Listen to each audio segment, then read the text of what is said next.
My name's Penny, and I'm a jewelry specialist with a company called Last Call Luxury. And I'm here to educate you a little bit about emeralds.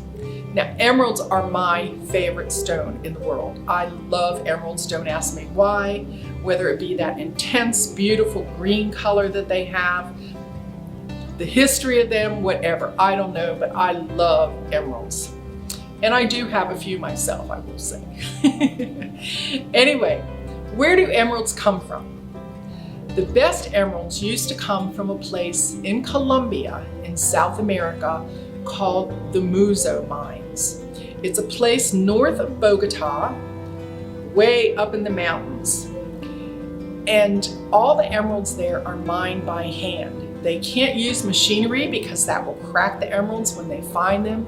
So they have rakes and shovels and different things, and they go through the gravel by hand, actual hand, to do this. Now, what makes an emerald an emerald? Well, an emerald comes from the beryl family.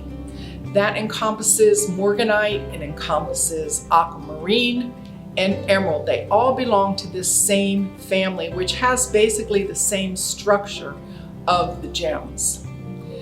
Now, an emerald is about a 7.5 on the Mohs scale, which is hardness. So you have to be a little careful with it because it is not a 10 on a scale of 1 to 10, which is the Mohs.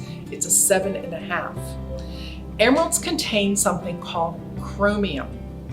And in order to be a Colombian emerald, they must contain chromium. Now, we have emeralds coming out of Zambia in Africa and a few other places around the world. However, an emerald coming from Zambia can still be qualified as a Colombian emerald because it has that chromium in it. Now, you will notice that something coming from Africa, the Zambian ones, compared to ones that come basically from Colombia, from Bogota or the Muzo mines, the African ones tend to have a little bit more bluish cast to them, whereas the Colombian ones, or the ones I should say from the Muzo mines, actually have a little more of that yellow-green color.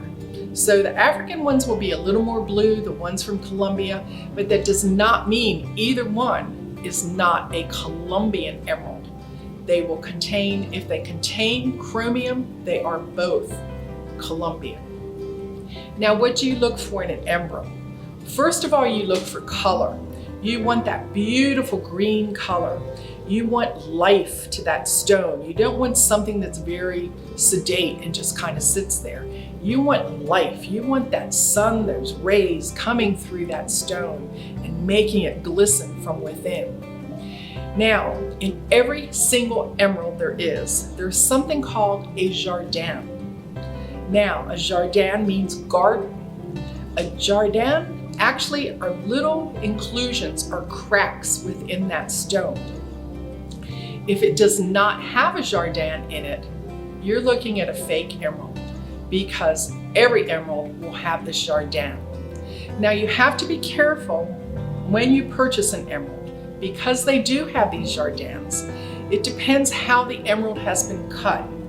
If you have a square emerald shape, or an emerald shape I should say, not a square emerald shape, but an emerald shape, if this jardin happens to be here on the corner, and you have, this is a ring, and you happen to hit your hand, and it hits that corner, you could have 100 emeralds in the next couple seconds. So the person that's cutting the emerald needs to make sure, that's why they're who they are and they're experts in their field, it needs to be more in the center of the stone. And you will find that even though many great emeralds came from Colombia in these Muzo mines, which are now closed, they send them out of the country to the best cutters around the world, say in India, or say in Belgium or the Netherlands. They do not cut them in Colombia. They are sent away and they never go back to Colombia, funny enough. They go around the world to Hong Kong and different places, New York, different places around the world where people really want these fabulous, fabulous colors. So like I say, when an emerald is cut, the person that's cutting it has to be very careful. Now there's a process in emeralds, it's called oiling, and it's very accepted in the trade. And what happens is they take that emerald, they dip it into green oil, which fills up these little cracks. So consequently, when you look at this ring, when you go to buy it or to purchase it, you're not going to see any of this in there. It's all covered up. But 6 months, maybe a year down the road, when that dries out a little bit, all of a sudden you will see these little cracks or inclusions in the stone. Now another thing you might see in that stone are little black spots. Now these are iron spots that are in there. So just saying, if you see these different things within an emerald, they are natural. So it's not like it's a bad stone or anything like that. You just don't want many of them. You don't want them placed on the edges of the emerald. And you want that brilliant color, just that brilliant green, that really grassy green color when you look at it. Now, how do you care for an emerald? Well, you have to be a bit careful with them. It's not like you're going to go gardening with them or you're going to play baseball or something like that. You have to be more careful with emeralds a bit. So in other words, you do not put them into a sonic cleaner. Never put an emerald in, because it's that jarring. The way to clean an emerald is, if it has diamonds around the stone, you could take a little toothbrush and go around the diamonds, but not the emerald itself. Make sure you take every once in a while just a little bit of, say, like an oil, like even olive oil or anything like that, or water, and just go over the emerald a little bit, and then wipe that off with a soft cloth so you don't scratch it or whatever. So that's pretty much about emeralds, I can tell you. They were found at the Muzo mines by Pizarro. When he came over, he went to Muzo, he intimidated the Incas at that time until they were gone. He captured the last tribe, and the leader put him in jail or secluded him for a long time. The guy actually befriended his captives. They finally let him out. He gave them a room full of silver, a room full of gold, and a room full of emeralds. Pizarro took these emeralds back to Spain, and that's how the first emeralds got to Europe.